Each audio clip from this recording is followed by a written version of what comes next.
Mark. Yeah, man, for sure. It's been a minute. It must have been Occupy back in 2011. Although I feel like just being around the Haytime, being in the community, doing work out of that space, I think we probably ran into each other before then. So, but yeah, definitely a lot going on these days. Yeah, there's a whole lot going on these days and everything. Why do you think it's so important to be an activist in this day and time? Like I said, we just touched on some of the things that happened in the past, and I know that you are one of those people that believe that sometimes we got to shake it up. We might not even need the two-party system. We might need to be trying to find some other people. And I believe you're probably a fan of AOC because she's definitely been one that, while she may be labeled as a Democrat, I don't know that I would necessarily consider her an overall Democrat in the traditional sense of the word. Yeah, absolutely. I mean, this period of the rise of the ultra-right and the exposed contradictions of the Democratic Party, I think really speak to that in our communities and in our states and in our workplaces and in our schools. We got to build our own independent organizations to fight around the issues that are most impacting us, whether that's police brutality or whether that's your rights on the job and getting paid $15 an hour, or whether that's the right to health care or a clean and safe environment.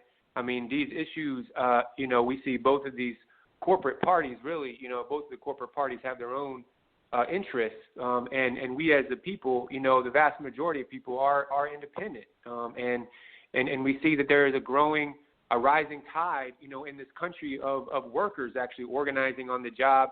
I was just reading a report from 2018 talking about, all these education workers starting in West Virginia, then in Kentucky and in Oklahoma and in North Carolina, going on these rolling statewide strikes, raising up issues of public education and defending education workers, and hotel workers that organize all over, and hospital workers that have been going on major strikes, Google workers, all kinds of workers that are really, last year there was more workplace strike activity than there had been in decades, and the amount of organizing that's happening is definitely on a rise in response to this growing antagonism from both of the ruling parties that aren't speaking to the needs of the people, but are only speaking to these talking points.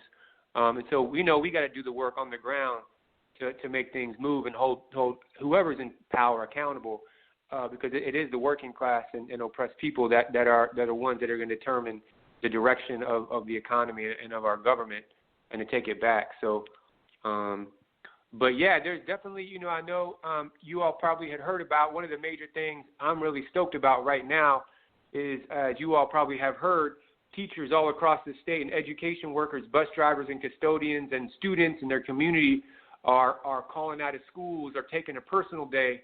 And so far, I believe 21 school districts across the state have indeed canceled school for the entire day in response to the mass call-outs, because education workers are saying enough is enough. We're sick and tired of being sick and tired. So on May 1st, which is May Day, International Workers' Day, they're coming out, fighting on a number of issues, not just for them, not just for, of course, they're trying to get, the school personnel, the bus drivers and the housekeepers and the largely African-American staff, cafeteria workers to get raised up to $15 an hour. But they're also talking about expanding Medicaid, because there's hundreds of thousands of children and families that have no access, even with Obamacare, to affordable or even any at all health insurance. They're talking about providing enough counselors and social workers and nurses. I don't know, last time Mark or any of y'all, have talked to kids in these schools, it's like don't get sick on a Tuesday because you're only going to have a nurse around on Thursday. Wow. Don't try to come to me with no concern at the house of being abused on a Monday, because the school psychologist is only there, a few minutes, right? The ratios in the state are just outrageous for the support staff. They're talking about there is one school psychologist. Check this out, man. Check out these numbers. For 1,857 students. What is one psychologist going to do for that? The national ratio is about a third of that, 1 out of 700. Right? Wow. They're just saying, just bring us to the national average. Just bring us to the national. Right. We're not talking crazy talk. We're not talking about, just bring us to the national average. These kids in these schools are suffering from mental health, from having, having access to counselors and social workers and nurses. I mean, it's just the numbers are just staggering. Social workers, check out this number. There's one social worker for 1,427 students. They talk about you need one out of 250. That's about 6 times. We're 6 times the ratio of the national average. I mean, it's just these are some basic needs that kids have when they go to school, and they're coming out. They're fighting for it. They're talking about state retiree health benefits that the General Assembly eliminated a few years ago. The Republican supermajority. They took away. You probably know, if you know anybody that's a school teacher, you probably know they took away compensation. If you got a master's degree, you don't get nothing now for that. So they're losing teachers left and right because of this disrespect and these very difficult conditions. And they're just saying, bring us up, take care of our students and our communities. And they're going to be out there in Raleigh at the state legislature on May the 1st, and I'm going to be with them. It's pretty incredible. But here in Durham, there's a lot of other issues, as you all probably know, in the working class. That people are struggling with, Mark, we've been talking about a lot of that, Oh, yeah, definitely. Now, for those people that don't know, I know we know about it, and I don't know how much of Dean knows, but could you explain to us a little bit just the history, briefly if you can, of what May Day is for a lot of people? Because I think a lot of people know that holiday, and some even take that day off, but I don't know that everybody understands the significance of that holiday. Like, it took me a minute to understand the significance of it, even to the labor movement.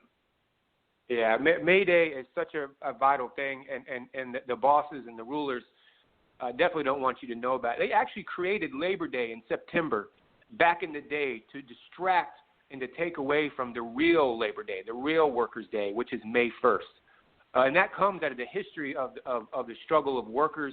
Actually, in the late 1800s, workers were fighting for an 8-hour workday. This is when people would work 10, 20. I mean, people are still working 20-hour work days, right? But at least if you're an hourly worker, you're supposed to get paid overtime, right? And back in the day, of course, you didn't get that. All the laws that we have on the books, workers had to fight for. And so workers died in 1888 in Chicago. You might have heard about the Haymarket Massacre, where they were fighting for a paid daily paid, week and a half, hour and a half after you work 40 hours a week.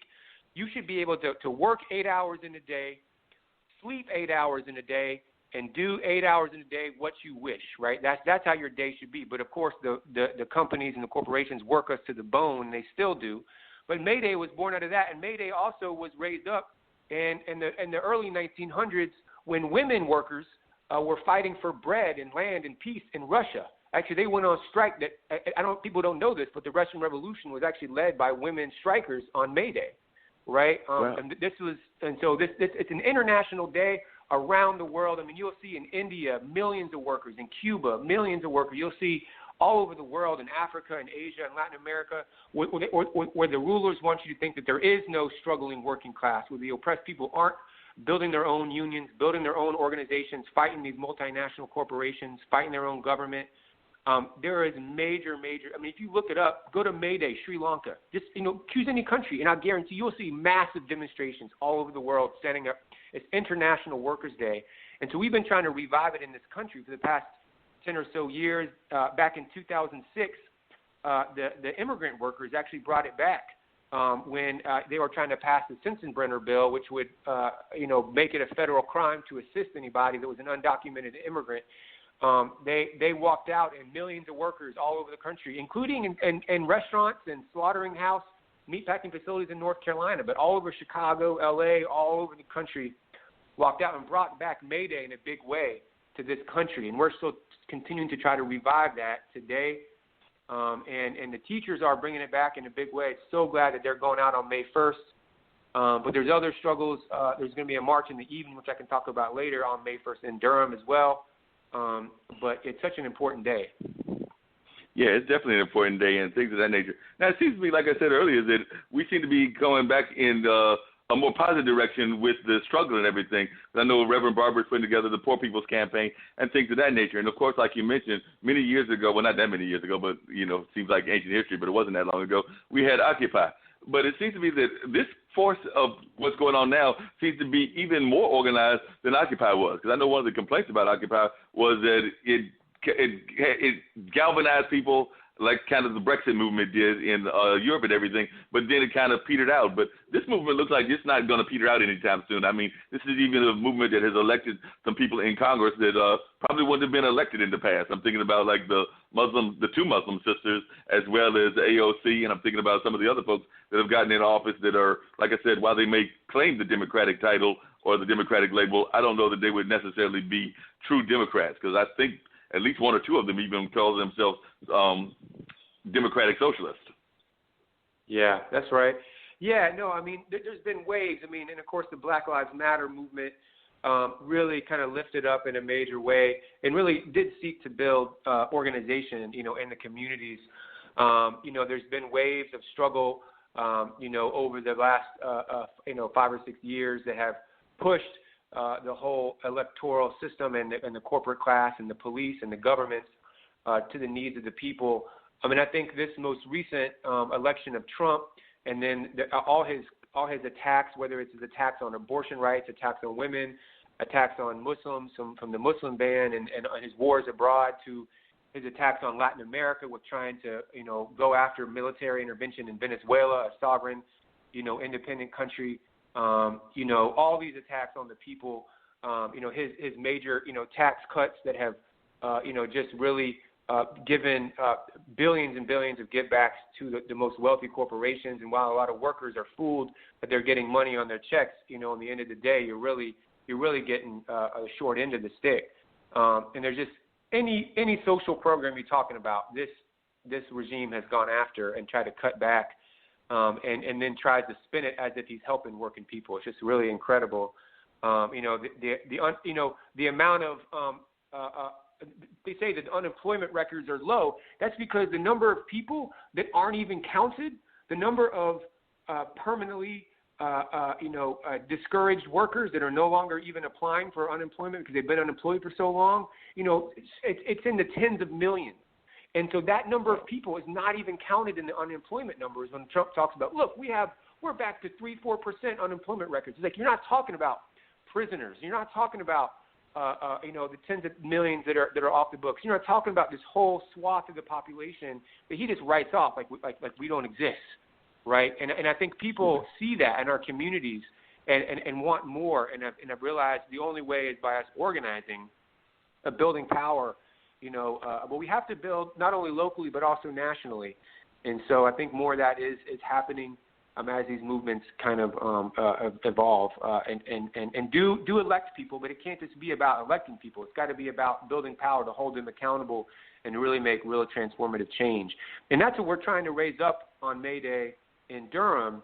You know, we're going to be marching through East Durham to the police headquarters. The North Carolina Poor People's Campaign has signed on, the Fight for 15, the National Domestic Workers Alliance, We Dream in Black. My union, I actually am an organizer with the North Carolina Public Service Workers Union, UE Local 150. We organize city workers and state workers, a lot of mental health workers up in Butner that live in Durham, NC Central housekeepers and groundskeepers. I was over at NC Central today rapping with some of the housekeepers about them coming out because they're fighting for safety issues and their health care is getting stripped from them. There's some big changes in that that's going to impact people. So people are standing together, a lot of working class and oppressed organizations, immigrant organizations like FIRE, like the Comités are coming together, and we're going to be marching on May Day, raising up. You know, you probably know, I mean, the city of Durham is trying to spend $3 million. $3 million, guess on what? On mental health for these kids in these schools, for psychologists, for teachers, for sanitation workers? No. They're trying to spend $3 million on hiring more police. Wow. And if anything, we know we don't need more police in Durham. They want to spend they want to hire 72 more police on the streets. You know, Chief Davis is going after that. In the budget, we think they got plenty on the rolls. They don't need any more.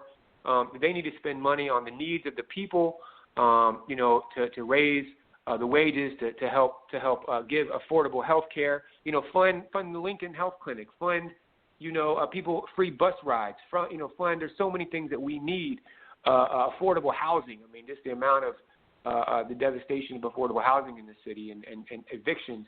So, I mean, there's so much they could spend on. So we're going to be marching about these issues. We're marching from Los Primos in East Durham on Main Street.